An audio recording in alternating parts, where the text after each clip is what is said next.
হরে কৃষ্ণা, রাধে রাধে বন্ধুরা। আশা করছি তোমরা সবাই ভালো আছো, সুস্থ আছো। আর আমার ছোট্ট গোপু সোনার মিনি ব্লগে তোমাদেরকে অনেক অনেক ভালোবাসা জানাই আমার তরফ থেকে। তো ছোট্ট গোপু সোনার মিনি ব্লগটা আজকে কিন্তু গোপু সোনাকে নিয়ে হবে না, আর গোপু সোনার ড্রেসকে নিয়ে হবে।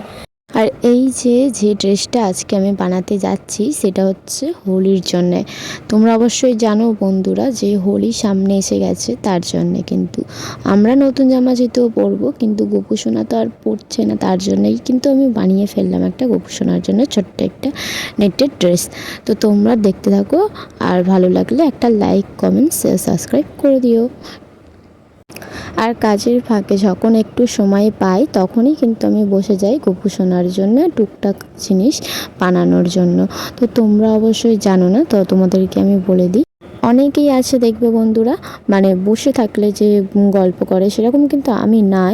আর আমি পছন্দ করি না এর নামে ওটা বলা, এর নামে সেটা বলে। কিন্তু এইগুলো করার থেকে আমার মনে হয় যে তুমি নিজের জন্যে বা লোকের জন্যে বাঁচবে না, সেটাই আমার পক্ষে মানে সম্ভব আর ভালো, সেটাই আমার।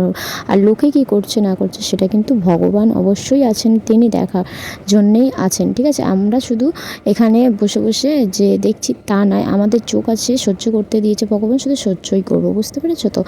কিন্তু এই উলভাল কথাগুলো না শোনাই আমাদের পক্ষে ভালো। যখনই ফ্রি হবে তখনই কিন্তু এই কাজগুলো করবে, তোমার মনটা আরও ভালো হয়ে যাবে আর দিনটাও ভালো যাবে, বুঝলে তো। চলো, আর লোকে কি বলছে না বলছে সেসবগুলো কান করো না, ঠিক আছে। তো চলো, গোপু সোনার ড্রেস নিয়ে আমি আজকে বানিয়ে ফেললাম। তো তোমরা দেখতে থাকো, আশা করছি তোমাদেরও ভালো লাগবে।